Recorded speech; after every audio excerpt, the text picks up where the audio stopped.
В начале заседания депутаты рассмотрели вопрос об избрании на должность судьи Гудаутского района Айвиты Попава. Ее кандидатуру на сессии представил депутат Валерий Агарба. В соответствии с конституционным законом о судебной власти, по результатам рассмотрения заявлений и представленных материалов, исходя из уровня профессиональной подготовки, стажа и опыта работы, квалификационная коллегия судей Республики Абхазия рекомендовала кандидатуру Пагава Айвиты Витальевны на должность судьи Гудаутского районного суда. В итоге путем тайного голосования Айвита Попава была избрана на должность судьи Гудаутского района подавляющим большинством голосов. Далее депутаты рассмотрели законопроект о внесении изменений в закон о декларировании доходов, расходов, имущества и обязательств имущественного характера государственными служащими и депутатами. Проект представил депутат парламента Гиви Квартия. Поправки вносятся в наименование закона и определение круга 7 декларантов. Хотелось бы отметить, что президент также неоднократно говорил о приверженности этому закону и о его необходимости.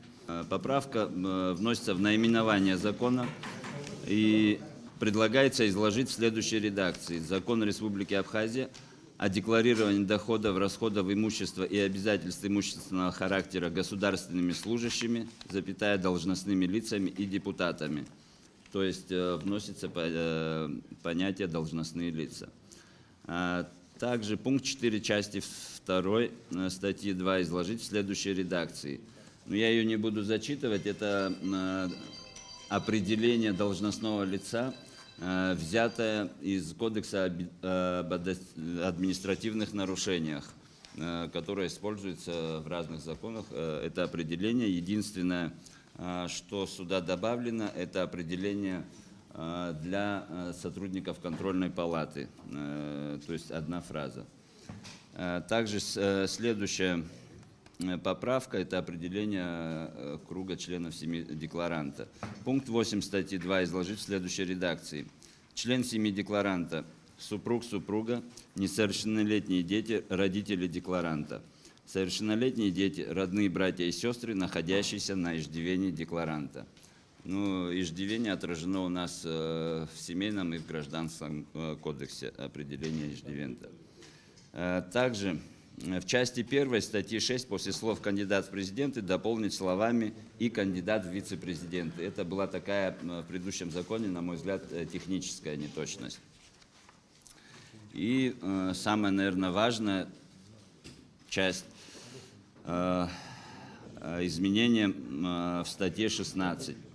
Статью 16 я предлагаю изложить в следующей редакции.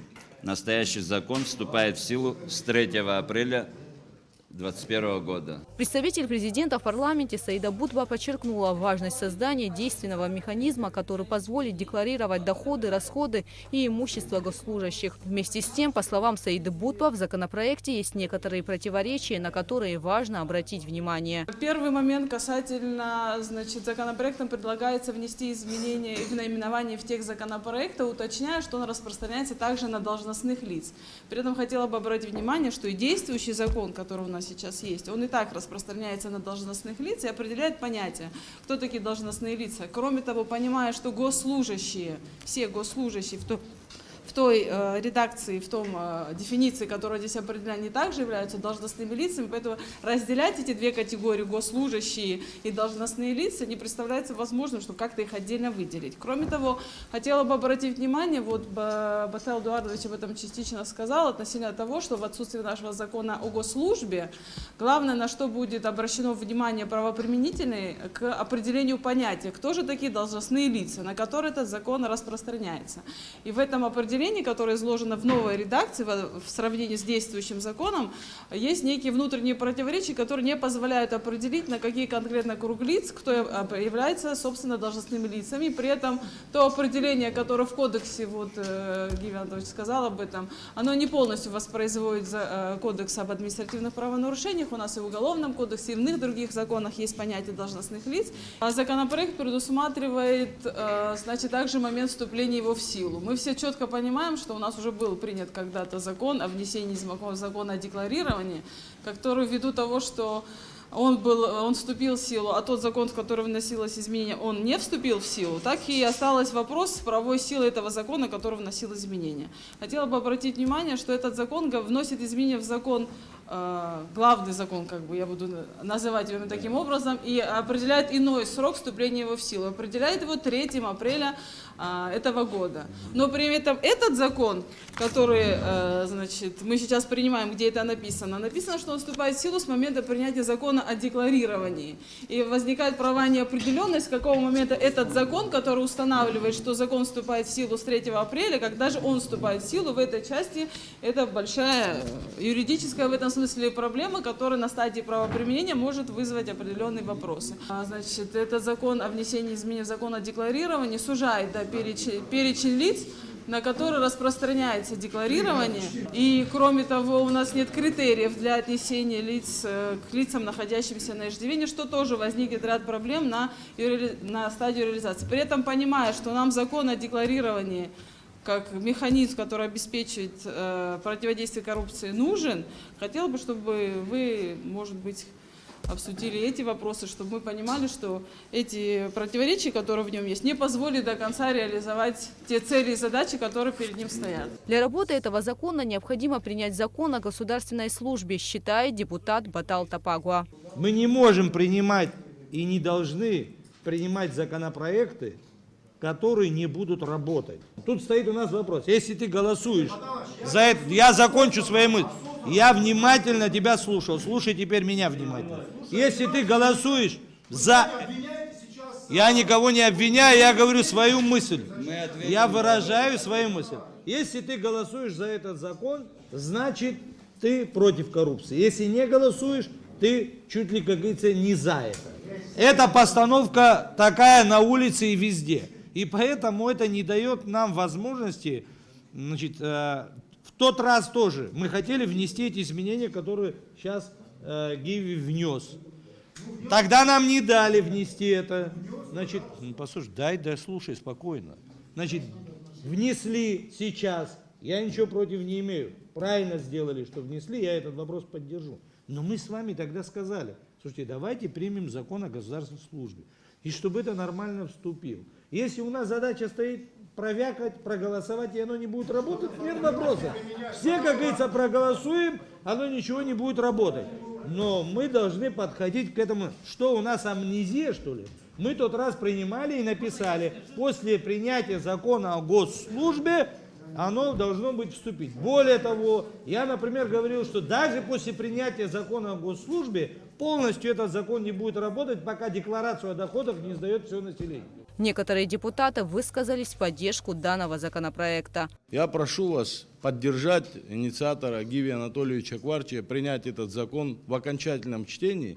Если будут, как говорят здесь опять, у нас, оказывается, никакая правовая база не готова к вступлению этого закона, мы можем потом, дорабатывая, вносить изменения. Но в конце концов, друзья, нельзя 2 созыва парламента мусолить этот закон и не принимать его под, не хочу говорить, что это разного рода надуманные причины, однако очень многим людям так кажется. С чем я не согласен, и это сказать тоже не должен. Хотя, еще раз повторюсь, я считаю, что круг декларантов должен был быть шире. Вместе, совместно с исполнительной властью, с кабинетом министров, с администрацией президента мы можем дополнить, постоянно вносить изменения, знаки препинания там, и так далее, можно бесконечно. Но в итоге мы просто забалтываем, как говорится, тему. Давайте мы его поддержим. Если есть конкретные предложения, хорошо, я в принципе не против, чтобы приняли опять в первом чтении.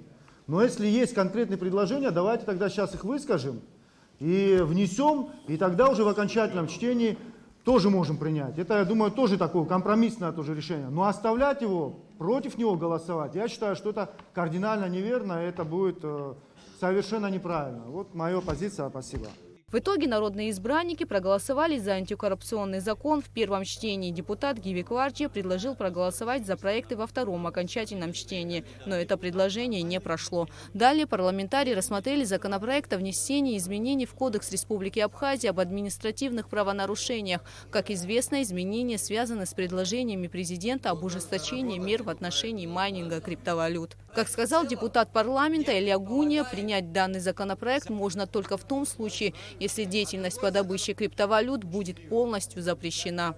Я не понимаю, первый вопрос, это когда мы говорим о должностных лицах, почему конфискация имущества здесь убрано. Это раз. Законопроект и второе. Законопроект в целом не предполагает запрет деятельности на майнинг криптовалюты. Весь законопроект предполагает только штрафные санкции на незаконное подключение, прежде всего. Поэтому, принимая этот законопроект, мы просили до этого, и я сегодня тоже хочу узнать, мы этот вид деятельности запрещаем на какой-то период времени или не запрещаем? Потому что через месяц этот запрет заканчивается.